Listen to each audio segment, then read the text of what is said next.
Rotary club Gwalior classic की सदस्यों ने आज एक निजी होटल में पंख वेदना एक नारी की नाटक का मंचन किया, जिसमें क्लब के सदस्यों ने बेहतरीन अभिनय प्रस्तुत करते हुए एक नारी की पीड़ा को व्यक्त किया।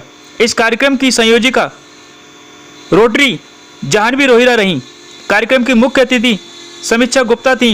वहीं विशिष्ट अतिथि के रूप में किरण वाजपेयी मौजूद थी।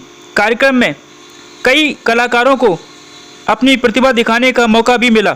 वहीं कई वक्ताओं ने नारी की पीड़ा के ऊपर अपने विचार रखे। RBS live India news 24 express पर आपका स्वागत है।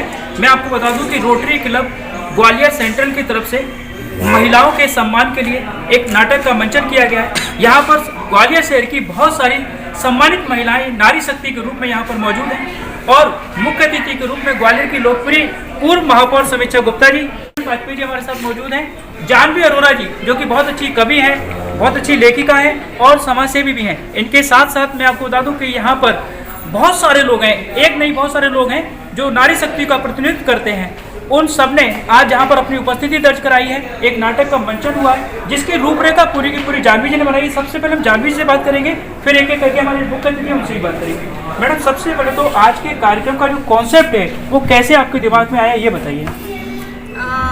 पहले तो मैं बताना चाहूँगी कि मैं बहुत सौभाग्यशाली हूँ कि मुझे रोटरी क्लब सेंटर से माई सेल्फ नारी का एक बहुत अच्छा ग्रुप मिला जो वो मुझे बहुत प्यार करता है। उसके लिए मैं हर नारी शक्ति को नमन करती हूँ यहाँ से। दूसरा मैं बताऊंगी कि ये जो नारी दास्तां, एक नारी की पंख जो हमने आज किया है, ये पंख तो हमारे पास बहुत बचपन से थे। ये बचपन से मेरी एक इच्छा थी कि कुछ ऐसा मंच लड़कियों को मिले जिससे हम उसको उड़ान देने की कोशिश कर पाएँ। चूँकि मैं एक कस्बे से हूँ, बीना से हूँ, एक छोटा सा कस्बा है और मुझे बहुत अच्छी तरह से याद है कि जब मैंने अपने भैया से बोला था कि मैं पढ़ने जाना चाहती हूँ कॉलेज में, तो उन्होंने कहा था कि वो तो कोएड है, साइंस कॉलेज। तो मैंने कहा था भैया कोएड है तो क्या हुआ, मैं पढ़ूँगी अच्छी तरह से, आप बस परमिशन दे दीजिए। तो बताना नहीं चाहिए लेकिन मुझे एक गर्म सा थप्पड़ मिला था कि लड़कों के साथ पढ़ोगी। तो बहुत तकलीफ़ हुई थी, लेकिन मैंने अपने भैया को, जैसा कि हर लड़की थोड़ा सा डर जाती है, सहम जाती है, उनको विश्वास दिलाया कि जिस दिन आपको मेरी कोई गलती मिले उस दिन आप मेरा कॉलेज छुड़वा दीजिएगा। तब से मैंने सोच लिया था कि नारी को पंख देने की बहुत ज़रूरत है, उनको उड़ान देने की बहुत ज़रूरत है। और मैंने वहाँ से अपना ग्रेजुएशन किया, उसके बाद मैंने ग्वालियर से अपना एजुकेशन किया और फिर धीरे धीरे मैंने एक गर्ल्स हॉस्टल भी खोला।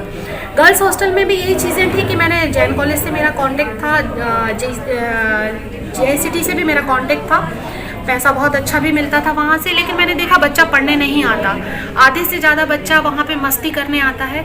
मुझे बड़ी तकलीफ़ होती थी कि पेरेंट्स कैसे भेजते हैं और बच्चा सही दिशा नहीं ले पा रहा, जैसे कि अभी किरण भाभी ने भी बताया और समीक्षा भाभी ने बताया कि उड़ान लेनी चाहिए लेकिन उसकी दिशा सही होनी चाहिए। तो वो चीज़ें मैंने देखी, तो मैंने उन सारे बच्चों को वहाँ से हटा दिया, जैन कॉलेज का कॉन्टेक्ट छोड़ दिया और फिर मैंने कस्बे के बच्चे पकड़े। और आप बिलीव नहीं करेंगे कि मेरे घर के बाहर मेरे हॉस्टल का कोई बोर्ड नहीं है, लेकिन मेरा हॉस्टल भरा रहता है पेरेंट्स के द्वारा। और जितने भी त्यौहार हैं वो मैं अपने बच्चों के साथ सेलिब्रेट करती हूँ। फिर मुझे फिर मौका मिला कि वहाँ मैं कस्बे के बच्चियों को लेती हूँ और बहुत कम फीस पे वो बच्चे पढ़ने आते हैं और कोशिश रहती है मेरी कि वो सबसे मिलें, अच्छी ट्रेनिंग दूँ मैं उनको और सभी अच्छे अच्छे लोगों से मिलवाऊँ। इसमें मुझे रेखा अग्रवाल भाभी का बहुत सहयोग मिलता है। जब भी मुझे कोई काम होता है तो मुझे, चाहे वो लड़कियों से संबंधित काम हो या कोई भी, समीक्षा भाभी का भी मुझे हमेशा सहयोग मिला। और इसमें भागीदारी किरण भाभी की भी है कि आदित्यम गर्ल्स हॉस्टल को सभी ने अपना एक परिवार समझा, तो उसके लिए मैं नमन करती हूँ। फिर आई मैं रोटरी पे, तो हमने यहाँ पर माई सेल्फ ग्रुप बनाया और माई सेल्फ ग्रुप में मुझे लगता है कि हमारे पास छोटे छोटे लिटिल किड स्टार हैं जो बहुत ही अच्छी यहाँ पर बहुत अच्छा उन लोगों ने प्ले किया, आपने देखा। तो मैंने सोचा कि इन सबको एक सोच देने के लिए, याद कराने के लिए, कहते हैं ना कि सत्संग में हम इसलिए नहीं जाते कि हमें ज्ञान चाहिए, क्योंकि ज्ञान सभी के पास होता है, लेकिन हम फिल्टर होने जाते हैं। तो वही फिल्ट्रेशन मैंने देने की कोशिश की है कि फिर से आप पंख पहनाइए बच्चियों को, भूलिए नहीं कि हमें बस सही दिशा देनी है, उनके पंख नहीं काटने हैं। बस मैं इतना ही कहना चाहूँगी। धन्यवाद। हमारे सामने किरण वाजपेयी जी हैं, पहले मैं उनसे बात करूँगा, समीक्षा जी सबसे बाद में बात करूँगा। मैडम, आप महिला अधिकारों के लिए बहुत सजग रहते हैं और बहुत सारे लोगों को हमेशा जागरूक करते रहते हैं। सामाजिक कार्यक्रमों में आपकी उपस्थिति मैंने बहुत मंचों पर देखी है, महिलाओं को जागरूक आप हमेशा करते रहते हैं। आपको क्या लगता है कभी कोई महिला आपके पास आई हो जिसने कोई ऐसी बात आपसे कही हो जिसकी हेल्प आप करने चाह रहे हो फिर भी नहीं कर पा रहे हो, ऐसा कोई वाकया आपको याद है? देखिए, जहाँ तक मेरे पास जिन महिलाओं से मैं मिलती हूँ तो मैं कोशिश करती हूँ कि मैं वो वाला तबका चुनती हूँ जहाँ हेल्प की ज़रूरत है और उस हेल्प को मैं दे पाऊँ। लेकिन फिर भी ग्रामीण क्षेत्रों में कई बार ऐसा हुआ है मेरे साथ, जैसे मैं सैनिटरी पैड का डोनेशन वहाँ पे करने जाती हूँ तो गांव की कुछ महिलाओं ने या कुछ पुरुषों ने भी कई बार ऑब्जेक्शन किया और उन्होंने बोला कि ये सारी चीज़ें आप यहाँ महिलाओं को मत सिखाइए। लेकिन फिर धीरे धीरे 3-4 महीने जब लगातार हम गए, उनका हमने ब्रेन वॉश किया, उनको धीरे धीरे समझाया कि ये चीज़ स्वास्थ्य के लिए जरूरी है, तो चीज़ें बदलना शुरू हो गई और आज ग्वालियर के 27 गाँव में मैं ये काम कर रही हूँ। सामाजिक भागीदारी महिलाओं की जितनी होनी चाहिए उतनी हम देखते हैं कि कम है, तो वो कैसे बढ़े, उसके लिए आप क्या प्रयास करेंगे? देखिए, सामाजिक भागीदारी बढ़ाने के लिए ये बहुत ज़रूरी है कि हम ग्रामीण क्षेत्रों में, क्योंकि शहरी क्षेत्रों में तो भागीदारी काफ़ी है, लेकिन ग्रामीण क्षेत्रों में हम उन्हें शिक्षित करें, क्योंकि जब तक महिला शिक्षित नहीं होगी तब तक वो अपने अधिकार नहीं पहचानेगी और जब तक वो अपने अधिकार नहीं पहचानेगी तब तक वो पुरुष के कहीं ना कहीं पुरुष के दबाव में उसके सहयोग से ही जीती रहेगी। तो जब हम वो सहयोग जो किसी का लेके महिलाएं आगे बढ़ती हैं, चाहे वो सामाजिक क्षेत्र हो, पॉलिटिकल क्षेत्र हो या रोजगार हो या कोई भी क्षेत्र बिजनेस हो, जब वो ये सीख जाएंगे कि हम अकेले भी ये सब कुछ कर सकते हैं, इतना कॉन्फिडेंस उनमें हम पैदा कर पाएंगे, तो निश्चित रूप से उनकी भागीदारी फिर बढ़ना शुरू हो जाएगी और उसी का हम लोग प्रयास कर रहे हैं। उसी का हम प्रयास करेंगे। राजनीति का जिक्र किरण मैडम ने किया है, तो राजनीति की एक बहुत बड़ी शख्सियत ग्वालियर की हमारे साथ समीक्षा दीदी हमारे साथ हैं, हम उनसे बात करेंगे। मैडम, आप बताइए कि आधी आबादी पूरी दुनिया में महिलाओं की है, जितने पुरुष हैं उतनी ही महिलाएं भी हैं, लेकिन राजनीतिक दृष्टि से जब हम देखते हैं तो हम महिलाएं हमें बहुत कम दिखाई देती हैं। अगर हम मतलब मंच पर देखें तो फिर भी महिलाएं होती हैं, पर अगर बड़े पदों पर देखें तो वहाँ पर तो महिलाओं की संख्या और भी कम है। तो इसको कैसे बढ़ाया जाए? क्यों महिलाएं निकल करके राजनीति के मैदान में नहीं आ पाती हैं और जब आती भी हैं तो उनको कहीं ना कहीं उतना सपोर्ट नहीं मिल पाता है, जबकि हर तरह से वो योग्य हैं? नहीं, मैं नहीं मानती, पहले से बहुत महिलाओं की भागीदारी बढ़ी है राजनीति के क्षेत्र में और धीरे धीरे मुझे पूरी उम्मीद है कि आने वाले चाहे कोई भी राजनीति का क्षेत्र हो, किसी भी पद के लिए हो, तो महिलाओं की भागीदारी, जैसे कि आपको बताना चाहूँगी, नगरीय निकाय में पहले महिलाओं की बहुत कम भागीदारी होती है, लेकिन अब आधी आबादी जो हमारी बहनें हैं उनकी बिल्कुल आधी भागीदारी नगरीय निकाय चुनाव में है।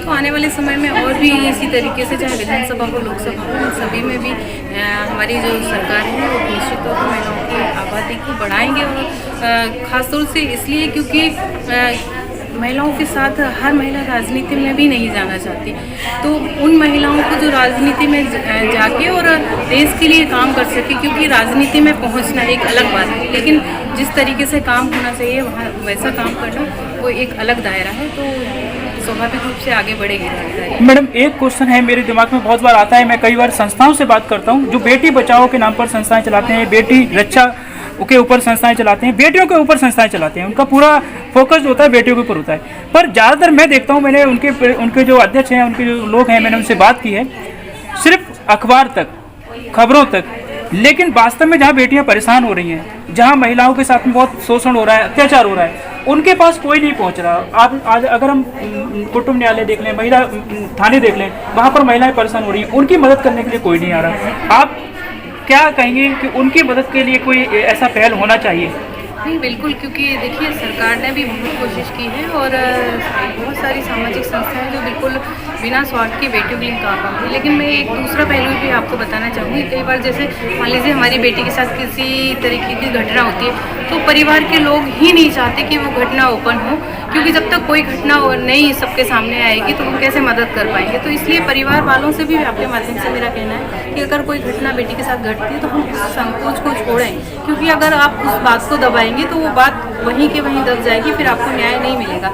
इसलिए बहुत सारे लोग हैं कि बिना संस्था के काम कर रहे हैं और बेटियों के लिए बहुत अच्छा काम कर रहे हैं, और मैं यही कहूँगी कि समाज में हमारी बेटियाँ वो इतनी सशक्त हैं कि उनके लिए क्या, उनको सिर्फ एक राह दिखाइए कि ये अच्छी राह है और वो निरंतर आगे बढ़ती हैं और फिर मैं यही कहूँगी कि किसी भी घटना को दबाने से बात वहीं तक सीमित रह जाती है, लेकिन अगर न्याय चाहते हैं तो उस बात को कहना चाहिए। जानवी जी ने आज इतना अच्छा शानदार कार्यक्रम किया है, जानवी जी के लिए क्या कहेंगी? और इस कार्यक्रम में जितने भी लोगों ने पार्टिसिपेट किया है, खास करके नाटक में, उनका नाटक देख करके आपको कैसा लगा है, वो जो अभिनय उन्होंने किया? बहुत सुंदर अभिनय था, एक किरदार सबने जो निभाया, सबसे पहले उन सबको ढेर सारी शुभकामनाएं, क्योंकि बहुत मन के साथ और बहुत सच्चे मन से जो प्ले यहाँ सबने किया। और जानवी जी के लिए तो मैं कहती ईश्वर ने बहुत कम लोग ऐसे बनाए होते हैं कि अगर पिता के ऊपर उनको कुछ बोलना हो तो बहुत इतने चुने चुने शब्द बोलते हैं कि आप सुनेंगे तो ऐसे लगता है कि मन बहुत भर आता है। और बेटियों की बात हो, किसी की भी बात हो, वो बहुत मन के साथ वहाँ जुड़ जाती है। तो ईश्वर ने उन्हें बहुत फुर्सत के क्षणों में बनाया होगा। तो मैं यही ईश्वर से प्रार्थना करती हूँ कि बहुत सुंदर सी, बहुत प्यारी सी वो और उनकी पूरी टीम है। तो ईश्वर से यही प्रार्थना करती हैं कि आप ऐसे ही अच्छे काम करते रहिए। और इस मंच पर मैं आपको एक चीज़ बता दूं, समीक्षा जी ने एक बहुत अच्छी बात बोली। कल मैं एसपी ऑफिस में था, एसपी साहब से मिलने के लिए गया था, तो वहाँ पर एक परिवार आया था और एक बच्ची जिसको एक बहुड़ापुर की रहने वाली थी, मैं नाम नहीं बता सकता उस बच्ची का, लेकिन उस बच्ची को कोई लड़का ब्लैकमेल कर रहा था, उसको परेशान कर रहा था और वो एसपी ऑफिस में आकर के बहुत परेशान थी, बहुत नर्वस थी, पूरा परिवार बड़ा परेशान था। मैंने उनको यही बोला, जो अभी समीक्षा दीदी ने बोला वही मैंने उनको बोला कि आप क्यों इतना घबरा रहे हो, गलती सामने वाला कर रहा है और आप इतना घबरा रहे हो जैसे गलती आपने की है। तो जब तक आप निकल करके सामने नहीं आएंगे, जब तक आप अपनी बात को कहेंगे नहीं, तब जब तक अपने हक के लिए आवाज़ नहीं उठाएंगे, तब तक कोई भी आपकी मदद कैसे कर पाएगा। ये जो मंच पर जितनी भी महिला शक्ति हैं, जो नारी शक्ति हैं, ये सब आपके लिए लड़ने को तैयार हैं, ये सब आपके हक के लिए आवाज़ उठाने को तैयार हैं। लेकिन सबसे पहली आवाज़ तो आपको अपने घर से ही उठानी है। यही कहूँगा मैं कि ऐसे संस्थाओं को आप ज्वाइन कीजिए। उन संस्थाओं को जब आप ज्वाइन करेंगे तो कहीं ना कहीं आपको इन सब का साथ मिलेगा, आपके अंदर का आत्मविश्वास बढ़ेगा और निश्चित तौर पे मानिए कि एक दिन वो भी आएगा जब आधी आबादी महिलाओं की है, आधी हर जगह पर उनकी संख्या होगी और पूरे विश्व के अंदर महिला अपना सम्मान को बरकरार रखेगी। अपने सहयोगी अजय दुबे के साथ मैं संजय बारवाल।